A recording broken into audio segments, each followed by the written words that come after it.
आणि उद्याचे येणे तर मुख्यमंत्र्याला मुळ्यातच झालं म्हणून समजायचं आता। दुसऱ्या दिवशी पत्रकारांनी देवेंद्र फडणवीस साहेबाला प्रश्न विचारला, मराठे मुंबईत यायला लागले। त्यांनी काय सांगितलं, पोलिस बघून घेते म्हणजे का मारायला लावतो काय आम्हाला, आणि काय बघते रे ते आमचं दादा फाता मी काही ठुले नाही दादा अर्धे मोक्यात घातले ते दादा डायरेक्ट ढिस्काउंटच करतात। ढिस्काउंट करणारे दादा जेलात आता नुसतेच शेण पापड्या खातात। आता एक दादीन राहिली, वळवळ केली की गेली। आणि चाभरे बघा ना कशी ती, त्या चाभऱ्याचा 1.5 दिवसाचा गणपती परातीत घेतेत, निघाला गिरगाव चौपाटीवर गालिंग लोटा। जर एवढी गर्दी आहे तर राज्यात कसं होईन हे देवेंद्र फडणवीसने आजपासून समजून घ्यायचं।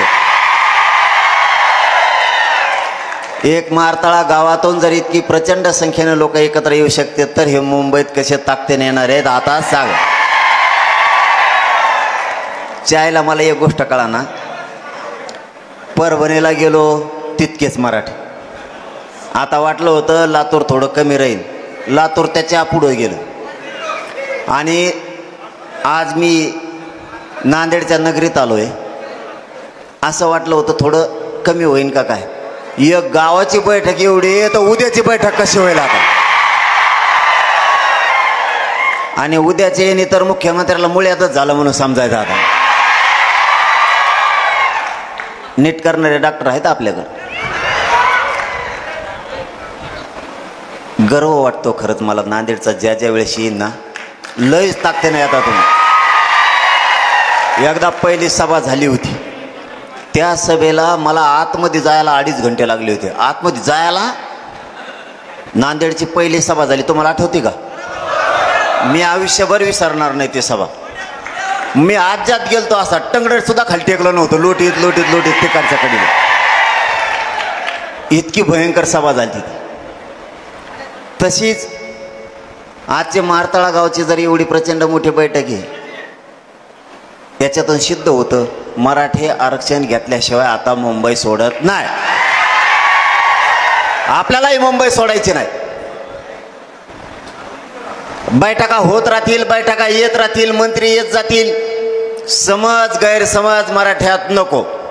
नांदेडच्या भूमीतून जाहीरपणे सांगतो, आरक्षण दिलं तरी मुंबईला जायचं, नाही दिलं तरी मुंबईला जायचं। मराठ्यांनी देवेंद्र फडणवीसला सत्ता दिली, न आंदोलन करता तो मराठ्यांना आरक्षण देईल असं मराठ्यांना वाटलं होतं। पण ज्या दिवशी गोव्याला अधिवेशन घेतलं, ओबीसी बांधवाला दोष नाही द्यायचा, ते अधिवेशन देवेंद्र फडणवीसांनी बोलवलं। यांच्या अधिवेशनालाच मुख्यमंत्री बघा। मग जर मुख्यमंत्र्याचं तुमचं एवढं चांगलं आहे तर अधिवेशन घ्यायची काही गरज आहे का? सरळ जाणार त्याच्या बंगल्यावर, वर्षा बंगल्यावर, त्याला म्हणा हे मागण्याची अंमलबजावणी कर, अधिवेशन बोलवायची गरज काय? समजा सरपंच तुमच्या घरातला आहे, तुम्हाला काय गरज आहे कुणाला म्हणायची सरपंच सही करतो का, सरपंचाला सापडावं लागल? सरपंचच तुमच्या घरात म्हणल्यावर तुम्हाला काही अडचणच नाही, गावकऱ्याला तरी अडचण आहे। अशी परिस्थिती त्या दिवशी अधिवेशनात झाली। अधिवेशन येणेच बोलिलं, कानबी यांनीच फुकले, मराठ्यांच्या विरोधात आंदोलन करा म्हणून, अशी लोकात चर्चा आहे। आणि शंका पण येते आम्हाला, प्रश्नचिन्ह आहे का शंका येऊ नये, कारण सांगतो त्याचं। त्या दिवशी देवेंद्र फडणवीस साहेब असं म्हणले, मी ओबीसीचं काम करणार, मी ओबीसीसाठी लढणार। मग मराठ्यासाठी कोण लढणार? धनगरासाठी कोण लढणार? गोरगरीब ओबीसीसाठी काय दिलं? नुसतं निवडून यायचं असलं की म्हणायचं मी ओबीसीसाठी लढणार, ओबीसीला दिलं काय? बंजारा समाजाच्या योजनेचे हाल, त्यांच्या आरक्षणाचा हाल, कायकाडी समाजाचं, राजपूत समाजाच्या आरक्षणाचे हाल आहेत। मराठ्यांच्या आरक्षणाचा विषय नाही, धनगराच्या आरक्षणाचा विषय नाही, मुस्लिमाच्या आरक्षणाचा विषय नाही, दलिताच्या योजनाचा विषय नाही। निवडून येऊस तर फक्त म्हणायचं मी ओबीसीसाठी लढणार, हे ओबीसीनं सुद्धा ओळखलंय। म्हणून ते काय करतोय आता, त्याच्याच पक्षातले भाजपचे ओबीसीच्या कार्यकर्ते गोळा करतो, त्याचंच अधिवेशन घेतोय। का शंका घेऊ नये? तिथं आल्याच्या नंतर दुसऱ्या दिवशी पत्रकारांनी देवेंद्र फडणवीस साहेबाला प्रश्न विचारला, मराठे मुंबईत यायला लागले। त्यांनी काय सांगितलं, पोलिस बघून घेते म्हणजे का मारायला लावतो काय आम्हाला, आणि काय बघते रे ते आमचं. ही कोणची दादागिरी आहे. आणि मराठ्यांना चॅलेंज एवढं सोपं होत, त्याला जर कोणी हानीन फिरेन म्हणलं ना मग त्या 5 पट ताकदीनं जात असतंय मुद्दाम. मग मराठा एक या देशावर अशी अवलाद आहे की ते कोणालाच मुजीत नाही. धमकी दिल्यावर तर भूत भेटच नाही. तुम्ही धमकी द्यायलात, पोलिस बघून घेतील. देवेंद्र फडणवीस तुम्हाला या महाड तळागावातून सांगतो, धमकी द्या, आडवा उभा कोणी पण येऊ द्या, मनोज जरांगे आणि मराठे मुंबईत घुसणार म्हणजे घुसणार. काय व्हायचं ते होऊ दे. सत्ता हातात दिली म्हणजे का आमच्या लोकांचे मुर्दे पाडणार का?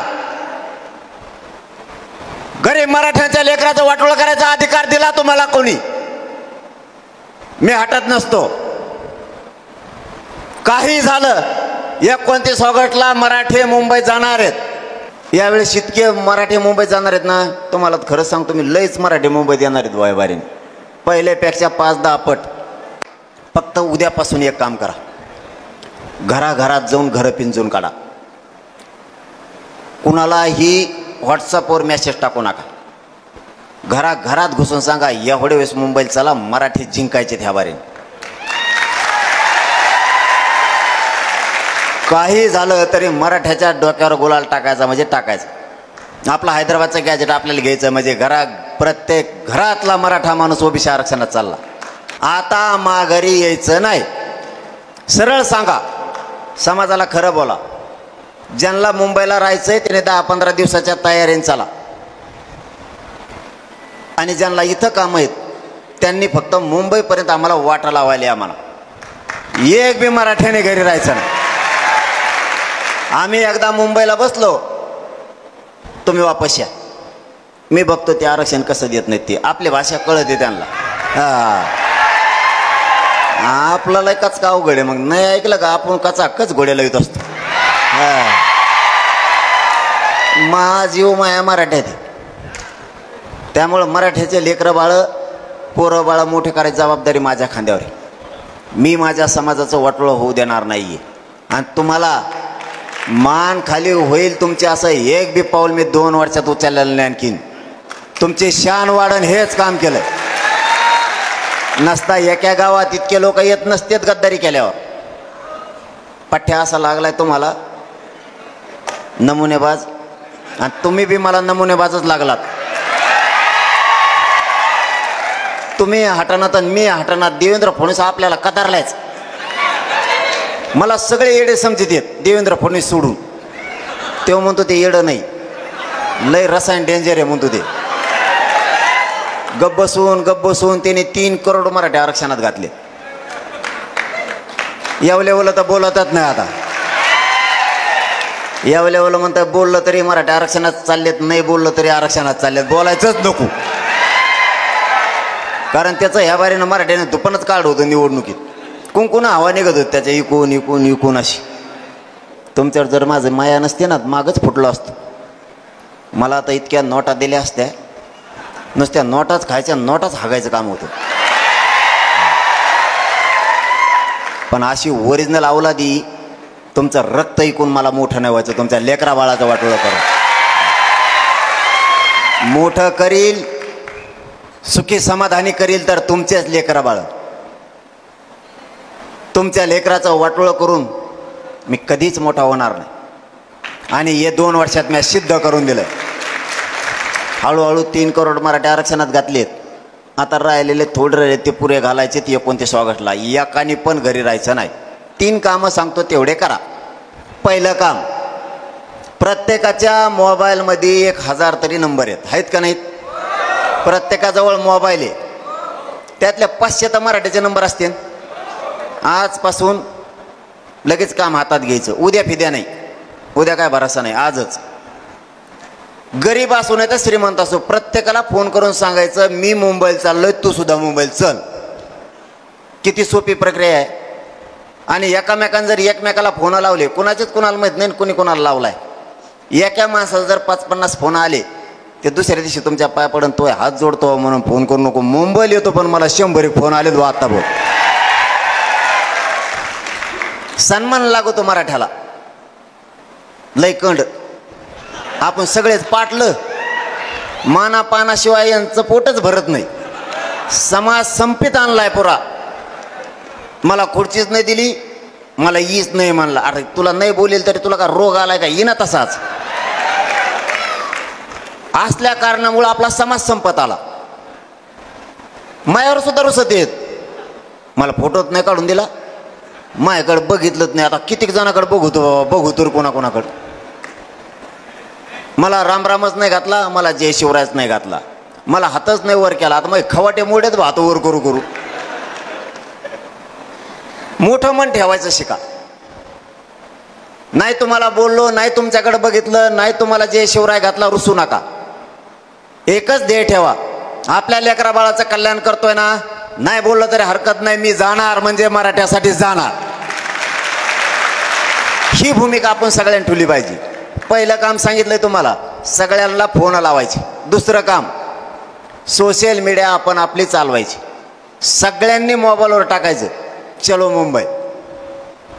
व्हॉट्सअप फेसबुक काय काय जेवढं असेल तेवढ्यावर टाकायचं रोज. आजपासून 27 ते 29 ऑगस्टपर्यंत रोज टाकायचं चलो मुंबई. आपले काही पोरं टाकीतच नाहीत आणि पाठ 3 वाजता ऑनलाईन आहे. काय बघतून काय नाही मोबाईलवर त्याची त्याला माहीत. समाजाचं काम करू लागा. आणि तिसरं काम, उद्या सकाळपासून घर ना घर गाव ना गाव पिंजून काढायचं. चौथं काम, मुंबईत सगळ्यांनी शांततेत जायचं. जाळपोळ दंगल कोणी करायची नाही. तुम्हाला काय करायचं, दगड मारले तरी आरक्षण पाहिजे आणि शांततेत गेले तरी आरक्षण पाहिजे. मी तुम्हाला शांततेत आरक्षण देतो, मराठ्याचं थोडंही नुकसान न होता. फक्त मुंबईत ताकद दाखवा, नसता काय होईल ते पण सांगतो. जे आपल्याला विरोध करतात मराठ्याला आरक्षण मिळू द्यायचं नाही, त्यांचं हसू होईल. ते आपल्यावर हसतील, बघा हे मराठी एक आले नाही, आम्ही त्यांना आरक्षण मिळवून दिलं नाही. उगाच छातीबिडीत येते घेणं देणं. त्यांचं आधीच पोट दुखत आहे 58 लाख नोंदी निघाल्यापासून. सरकारला पण मग अशी ताकद दाखवा. एक असा नांदेड जिल्हा बाहेर पडा ह्या बारीनी. एकट्या नांदेड जिल्ह्याला 100 किलोमीटर लागलं पाहिजे. एकट्या नांदेडला मोटरसायकली, 4 व्हीलर, ट्रॅक्टर, जिपा, टेम्पो, रिक्षा सगळं काढा. किराणा दुकानं बंद ठेवा, टपऱ्या हॉटेल सगळे बंद ठेवा. आपले व्यवसाय, नोकरदारांना नोकरीत जायचं नाही. रजा टाकून द्यायच्या सगळ्यांनी. लालबागच्या दर्शनाला चाललो म्हणायचं मी गणपती बाप्पाच्या. रजावर लिहितानीच लिहायचं गणपती बाप्पाच्या दर्शनाला चाललो. या 3-4 वर्गाला विनंती करा. मास्तर, डॉक्टर, वकील या तिघाजवळ बी गाड्या आहेत. यांच्या गाड्या एवढ्या वेळेस आपल्याला आपल्या लेकरा बाळासाठी बाहेर काढायच्या. आपल्यातला सगळ्यात बुद्धिजीवी वर्गात यावे. आपला मार्गदर्शक आहे आणि आपल्या मार्गदर्शकाला आपण भांडायचं असतं. भांडून बाहेर काढायचं. यांच्याकडे तिघाकडे गाड्या आहेत, हे गाड्या बाहेर काढत नाहीत. आपल्याला साथ देतात, सगळी साथ देतात, पण बाहेर काढत नाहीत. कारण ते आपल्याला फड्यात येत नाहीत. कावळे हागू नये म्हणून ते वरून झाकून ठेवते गाड्या अशा, पण मुंबईला काढत नाहीत. ह्या बारीनं पुऱ्या गाड्या बाहेर काढायच्या आपल्या बांधवाच्या. एक बी गाडी घरी ठेवायची नाही, एक सुद्धा. राजकारणी मराठी गाड्या बाहेर काढत नाहीत. तुम्हाला अत्यंत महत्त्वाचं काम सांगतो आता. हे कधीच 29 ऑगस्टपर्यंत एकाही इथं बसलेल्या मराठ्यांनी विसरायचं नाही. तुमच्या गावातले मराठ्यांचे जेवढे ग्रामपंचायतचे सदस्य आहेत तेवढ्याला सांगायचं मुंबईला चल. सरपंच, माजी सरपंच, चेअरमन यांना सगळ्यांना सांगायचं तुला मोठं करताना आम्ही रात्रंदिवस प्रचार करतो. आता आम्हाला मोठं करायची वेळ आली, आमचे लेकरं मोठं करायची वेळ आली, मुंबईला चल. जिल्हा परिषद सदस्य, पंचायत समितीचा सदस्याच्या पाय पडून सांगायचं मुंबईला चल. आजी माजी सगळे सभापती, उपसभापती, खासदार, आमदार, मंत्री, माजी आमदार सगळ्यांना सांगायचं मुंबईला चल. नगरसेवक, महापौर, नगराध्यक्ष, भावी जिल्हा परिषदेचे सदस्य, भावी आमदार, जिल्हा अध्यक्ष, जिल्हा प्रमुख, सगळ्या पक्षाचे शहर अध्यक्ष, तालुका अध्यक्ष, मराठ्यांचे असणारे सगळ्यांना सांगायचं मुंबईला चल. आणि एवढं सांगून जर तो नाही आला, तुम्ही त्याला काही बोलू नका. तुम्ही फक्त नाव मला द्या. हे आला नव्हता, त्याचा बाजारच उठतो, त्याला पाळत म्हणून समजायचं. तेव्हा जाणं मी जाणं, तुम्ही टेन्शनच नाही घ्यायचं. फक्त नाव सांगा. आपण मुंबईला गेल्यावर हे गल्लीत हिंडत होतं. तुम्ही मुंबईला जाणार आहे, तुम्हाला माहीत नाही मागं कोण आहे. घरी तईला सांगून ठेवायचं, मी मुंबईला चाललोय, मागं गल्लीत कोण हिंडतं मला माहीत नाही. गल्लीत कोण कोण हिंडतंय माघारी आल्यावर सांग. तई बरोबर सांगते आपल्याला, ह्यो गल्लीत हिंडत होता, त्याचा बाजार उठायची जबाबदारी मनोज जरांगेची. तुम्ही टेन्शनच घ्यायचं नाही. तो किती दादा असून द्या, दादीन असून द्या, दादा फादा तर मी काही ठुले नाही. दादा अर्धे मोक्यात घातलेत, काही ठुले नाहीत. दादा फेदा तिकडे इतके दादा तर नाहीतच तुमच्याकडे. ते दादा डायरेक्ट डिस्काउंटच करतात. डिस्काउंट करणारे दादा जेला तर आता नुसतेच शेण पापड्या खातात. आता एक दादीन राहिली, वळवळ केली की गेली. वळवळ करायची नाही, फक्त मजेन राहायचं. मंत्री होय, काय व्हायचं तर होय. मराठ्याच्या वाटा गेलं की बाजार उठलाच. तुम्ही ते टेन्शनच घेऊ नका दादाचं. चांगले चांगले दादा कॅकताडात झोपलेत अंतरवालीत. काही काही रच्चे आलेत आमच्या तिकडच्या खासदाराला घेऊन. हळूच जाऊ का मी, पडन का काय. म्हणलं मला काय माहित पडन का काय. आता ते म्हणले लय बेकार चाललंय. म्हणलं चलून दे मग. यांना आपल्या लेकराला मोठं नाही केलं की यांना सुट्टी द्यायची नाही. सण बुवार पुन्हा येतील, पण आरक्षण नोकरी जर गेली तर पुन्हा येणार नाही. लेकरा बाळाचं वाटोळं करू नका. हिंदू संस्कृती, वारकरी संप्रदायाची संस्कृती जपणं आपले कर्तव्य आहे. पण याचा अर्थ असा नाही की समाजाच्या लेकराचं वाटोळं होईल. आता गणपती बाप्पा आहेत, पुन्हा आपण अर्धी ईद गुंतून पडतो. काही वेळेस प्रमाणात कमी करा. पोराच्या पोरीचा 50,000 1,00,000 रुपये महिना आल्यावर मोठमोठाले उत्सव साजरे करू, पण आधी समाजाला मिळून द्या. आमचा गणपती आम्ही मुंबईला चाललेला आहे व्यापारीने. आम्हाला समुद्रात विसर्जन करायचं आहे. काय अडचण आहे का, काय बंधन आहे कायद्यात? तुमचा गणपती मुंबईला आणू नये. आमचा काय चावतो का तुम्हाला? आणि चाभरे बघा ना कशी येते. त्या चाभऱ्याचा 1.5 दिवसाचा गणपती परातीत घेतेत, निघाला गिरगाव चौपाटीव गालिंग लोटांगण. आणि आमचा 11 दिवसाचा. अरे आम्ही 3 महिन्याचा करू. दम आहे आमच्यात मराठ्यात तेवढा, 3 महिन्याचे करू. पण यांचे त्यांच्या सोयीनुसार आहेत. त्यांना विचारलं 1.5 दिवसाचं कमवून, ते म्हणतात आमच्या तिला लई काम असतं. तिला विचारलं का कमवून, ते म्हणते आमचे तिला बिजी असतात. आणि दोघाला विचारलं ते म्हणतात आमच्या पोराला टाईमच नाही, लई गडबडीत असतात, म्हणून यांचा 1.5 दिवसाचा. ह्या वेळेस आपल्या गणपती बाप्पाचं विसर्जन मुंबईला. तुमच्यासुद्धा गणपती सगळे मुंबईला घ्या, वर गाडीवर बांधून. रोज आरती करायची. आम्ही 5 देव बाप्पा घेतले, तिथं भेटतोय नाही देव बाप्पा, त्याच्यामुळे इकूनच 5 चालले. कुठंच अडचण नाही आली पाहिजे. कीर्तनं ठुलेत. संध्याकाळी उपोषणात शिवशाहिरांचे पोवाडे ठेवलेत. नामवंत शिवशाहीर आणलेत. संगीत भजन म्हणणारे गायक नामवंत आणलेत. पाकवाज वाजक नामवंत आहेत. त्यांना नुसतं फोन लावून सांगितलं तुम्हाला मुंबईत भजन म्हणायचे कीर्तन, त्यांनी तिकडच्या तारखी सोडून दिल्या. चलो म्हणले मुंबईला, टाळण पाकवाज घेऊन सगळं तिकडंच. ज्याला जे आवडतंय ते ऐकायचं. कीर्तन ऐका, पोवाडे ऐका, संगीत भजन ऐका.